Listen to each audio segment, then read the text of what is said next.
Not the ideal way to start a 2025 season if you are a fan of the Carolina Panthers and if you are Bryce Young. They just lost to the Jacksonville Jaguars 10-26. Do not let the 10 points fool you. This was a terrible outing for the Carolina Panthers on the offensive end for majority of this game. They got a late touchdown. That was a garbage time touchdown, in my opinion. You can see the Jags go out there and play that off coverage defense. They're not worried about Bryce Young beating them over the top. They're not worried about them going out there and gashing them in the run game because the game was mathematically already over with. It would have taken a lot for the Carolina Panthers to come back in this matchup. But let's start off with Bryce Young. 18-35, 154 passing yards, 1 passing touchdown to 2 interceptions, and he had a terrible fumble in this matchup. He had 3 turnovers to just 1 touchdown, a garbage time touchdown to Chuba Hubbard. In week 1, and this is all his numbers as a career starter with the Carolina Panthers, 3 years now. In week 1, 6 interceptions. He has to do a better job of taking care of the football. Now, I am disappointed in Bryce Young. I don't want to overreact here because we saw him last year. The first 2 games, he was completely terrible. They benched him. They put in Andy Dalton. Andy Dalton gets in that car accident. He hurts his thumb. They go back to Bryce Young. He looked better. You should give him time, yes, but this is his 3rd year in the NFL. You need to hit the ground running. This is a very pivotal year in his career. And if you're going to have inconsistent throws and inconsistent play like this, you can survive in the NFL. As a backup, not as a starter. It's just impossible. They need Bryce Young to be consistent on the field with his accuracy and with his touch. For a quarterback that is undersized, when he's overthrowing his wide receivers, it's very annoying. It was so many times in this matchup to where he's overthrowing a player, to where he's not making the right read. He sees a defender right there in the zone and he throws it anyway. These are bonehead mistakes that you should have figured out your rookie year, or you figured this out last year when you went against the New Orleans Saints. This is why he got benched last year in the first place, is because of the turnovers.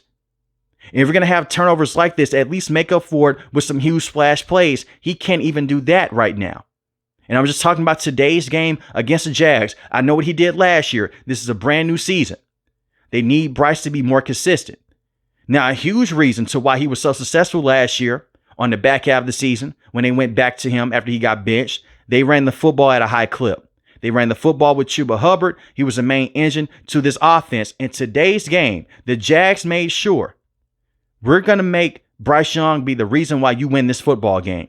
Chuba Hubbard had 16 carries, 57 rushing yards, averaged 3.6 yards a carry. His longest rush on the day went for 9 yards. Rico, who you signed from the Dallas Cowboys, 3 carries, 12 yards. His longest rush of the day went for 9 yards. Those explosive plays on the ground were not there. Bryce Young did have a scramble that went for 22 yards. That was it. So the run game does need to be better.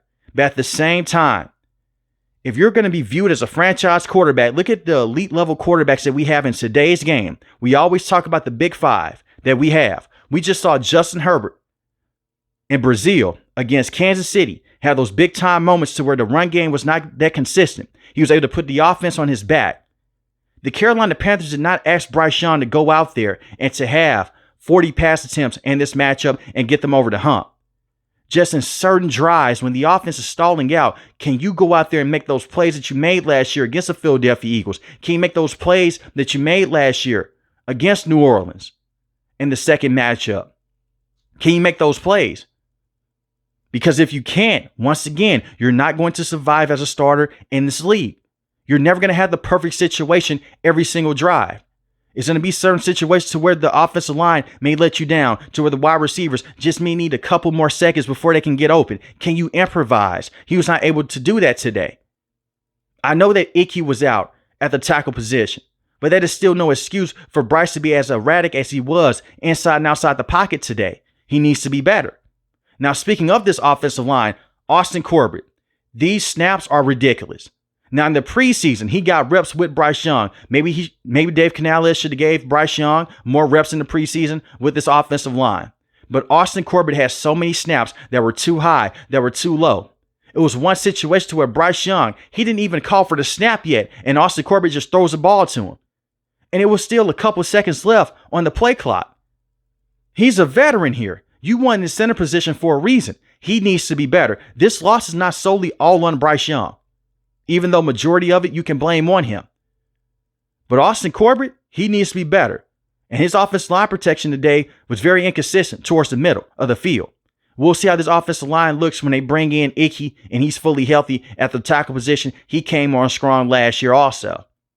Now, Dave Canales, last year against the Saints, this team was not prepared. The defense, they were not prepared to go against Derek Carr and the offense they had with Clint Kubiak last year. The secondary did a solid job against Trevor Lawrence. Trevor Lawrence did not have those splash plays. He didn't look like this top 5, top 10 quarterback. He played fine, played well. It was the run game yet again. As a head coach, you're responsible for every single unit on the field. Offense, defense, special teams. I know that he's an offensive-minded head coach. That's fine. But on this channel, I treat every head coach the same. You have to take care of every single unit. You sit in on all those meetings. There is no reason to why this defense should have played as bad as they played today. With the new defensive pieces that you brought in, you drafted a bunch of players up front. You brought in a bunch of phrases to go out there and to stop the run. This team last year was dead last in rushing defense. They allowed over 2,000 yards on the ground. ETN today, for the Jags, 143 rushing yards. He averaged 9 yards a carry. And I know that he did have one rush that went for 71 yards. But still, the gap responsibility is not there. And they were getting these big chunk plays down the field. Two players like De'Amon Brown. The same with the tight end Strange. He had a play that went for 24 yards. Travis Hunter had a play that went for 10 yards.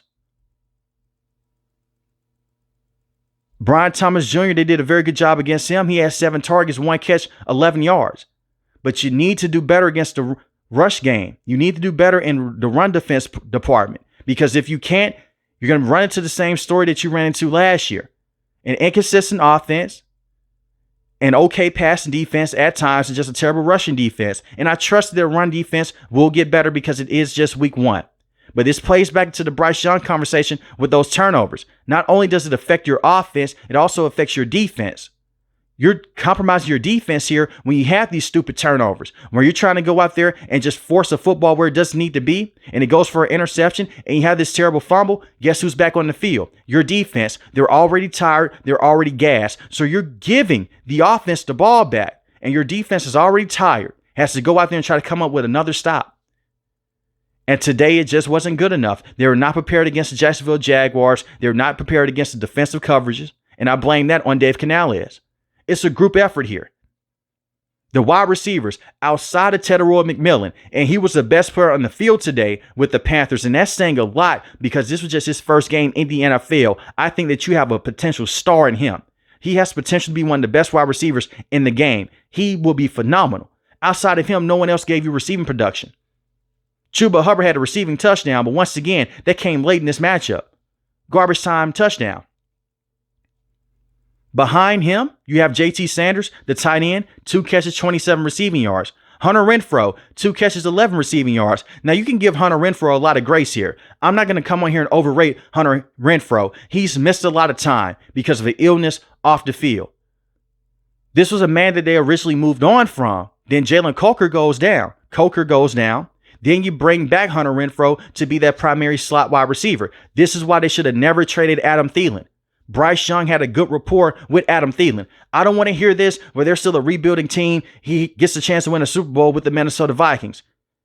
Every team, every general manager, every owner at week 1, we're trying to win football games. Get that rebuild stuff out of here. Adam Thielen was your most consistent wide receiver over the last 2 years when he was on the field. That's who Bryce Young had his best rapport with. Who was Bryce Young going to on 3rd down? Who was Bryce Young looking for in the red zone? Adam Thielen. No one ever talks about this. When he went down with a hamstring injury against the Las Vegas Raiders, you still had Andy Dalton in there. When Bryce Young returned, another reason to why he took another step in his play. Strong offensive line, very good run game, veteran wide receiver. You no longer have that veteran, consistent wide receiver. Hunter Renfrow's a veteran, but he's not as good as Adam Thielen. Adam Thielen, at his old age, is still one of the best route runners in the game. He can create separation over and over again. So now you're forcing McMillan to step into that role, and he's just a rookie. That's not fair. Now, we've seen some wide receivers go out there and have amazing rookie seasons. Brian Thomas Jr. is one of them for the opposing team. But to ask that out of McMillan, and he's at the age that he is right now, that's insane. Xavier Legette, very disappointed in him in this matchup. You can see him on the screen. We don't even have to go back and look at the all-22 camera. You could tell that he can't separate off the line of scrimmage against the Jags corners. They should have ran more high up-tempo offense. They did that late in this matchup. To just go out there and get Bryce Young to a rhythm. That's on Dave Canales again. But it's only so much that you could do with your wide receivers can't separate. You can try to scheme up on wide receivers, but it's hard to do that. They just need a guy that can go out there and just get open. Snap of a finger. Hunter Renfrow, he's slower. He can't do that. Hasn't played football in a very long time at this level. McMillan, he's a rookie. Props to him. Xavier Legette, you want to see more out of him. He had problems last year dropping the football, separating at an elite level. Those are the fundamentals of being a top wide receiver in today's game. As a matter of fact, those are just the basics. Separating and having strong hands. That's it. Then you work on the route running a component with things. But I'm very disappointed in the Carolina Panthers on the offensive end all the way around. Besides McMillan, it was a terrible game for Carolina offensively. Defensively, I think that they will get better. They have to get better. You can't get any worse than you were last year, allowing 2,000 rushing yards on the ground. And it's on to next week for the Carolina Panthers. But pay attention to Bryce Young. But right now, he should still be the starting quarterback. As a matter of fact, start Bryce Young for the entire season. You get a clear answer on him. If he continues to play like this over the next 2 to 3 months, you have your answer. That means that he's not your guy. But if he performs better, that means that he's inconsistent. You could possibly work on that. Keep that confidence with him. Don't pull him out the starting lineup. Stick with him. Stick with Xavier Legette. These are still the growing pains. This is why in the offseason, when I always recap the Carolina Panthers, whenever they make big-time moves in the NFL draft, in free agency, I will always come out and say this. They're not a playoff caliber team just yet because the inconsistencies with the coaching and the same with the quarterback position.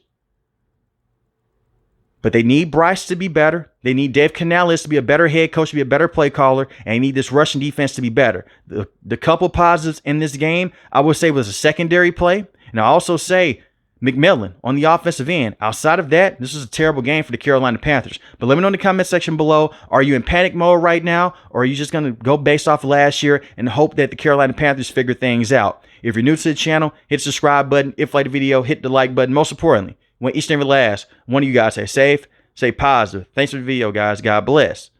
Peace.